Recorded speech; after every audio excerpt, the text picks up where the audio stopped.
जैसा हम लोगों के बारे में सोचते हैं, मन में विचार रखते हैं, वैसा ही लोग हमारे प्रति व्यवहार करते हैं। हाय दोस्तों, ये है सतीश मोटिवेशन। आइए सुनते हैं इस पर एक कहानी। एक समय की बात है। एक राजा हुआ करता था। राजा जितना बहादुर और शक्तिशाली था, अंदर से उतना ही दयालु भी था। राजा को प्रातःकाल भ्रमण और संध्याकाल भ्रमण का बहुत शौक था। हर दिन सुबह होते ही राजा प्रातःकाल भ्रमण पे निकल जाता और शाम होते ही फिर एक दिन की बात है। सुबह सुबह राजा प्रातःकाल भ्रमण पे निकला हुआ था। राजा को सामने से एक लकड़हारा आता हुआ दिखाई दिया। लकड़हारे ने राजा को प्रणाम किया और जंगल की तरफ लकड़ियां काटने के लिए निकल गया। लकड़हारे को देखकर राजा के मन में विचार आया कि ये बेचारा कितनी मेहनत से, मुश्किल से अपने परिवार का और अपना पेट पाल रहा है। मुझे जरूर इसकी कुछ न कुछ सहायता करनी चाहिए।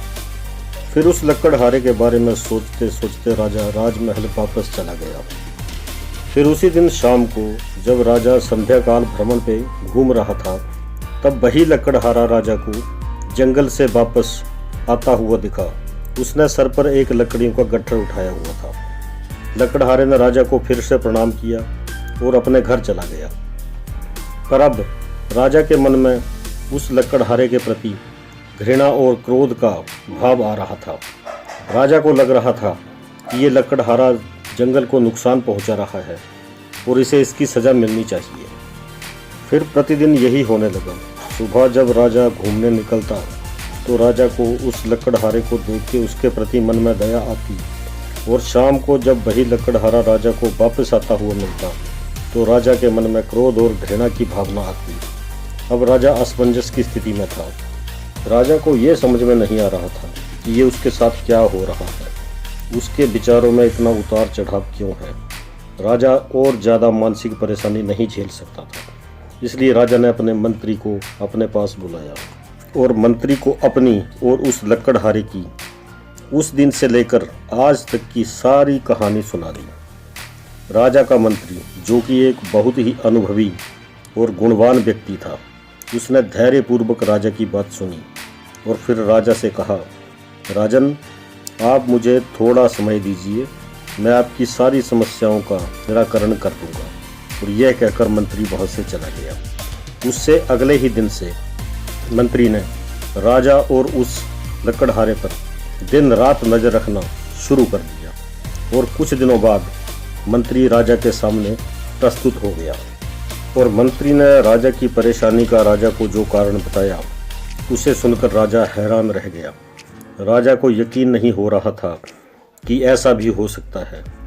मंत्री ने बताया कि यहाँ से जाने के बाद मैंने उस लकड़हारे पर लगातार दिन रात नज़र रखी और मैंने उसके बारे में सारी जानकारी एकत्रित की, तो मैंने पाया कि वो लकड़हारा एक बहुत ही निर्धन परिवार से संबंध रखता है और जंगल से लकड़ियां काटकर उन्हें बेचकर अपना और अपने परिवार का पेट भरता है।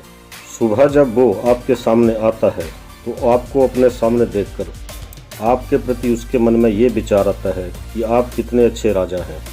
आपके राज्य में हर जगह सुख शांति छाई हुई है और आप उस जैसे लकड़हारे की मजबूरी को देखते हुए उसे लकड़ियाँ काटने से भी नहीं रोकते। ये सोचकर वो जंगल की तरफ जाता है।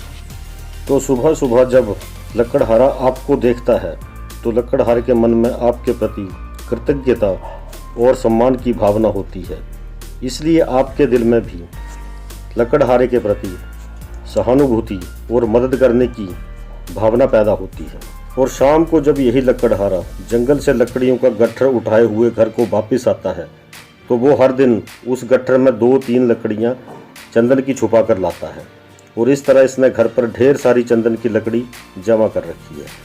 और जब ये लकड़हारा आपको शाम को सामने देखता है तो ये अपने दिल में सोचता है कि जब राजा का देहांत होगा तो राजसभा को राजा के दाह संस्कार के लिए ढेर सारी चंदन की लकड़ियों की ज़रूरत होगी और तब मैं इन लकड़ियों को अच्छे दाम पर राजसभा को बेचकर ढेर सारे पैसे कमा लूँगा।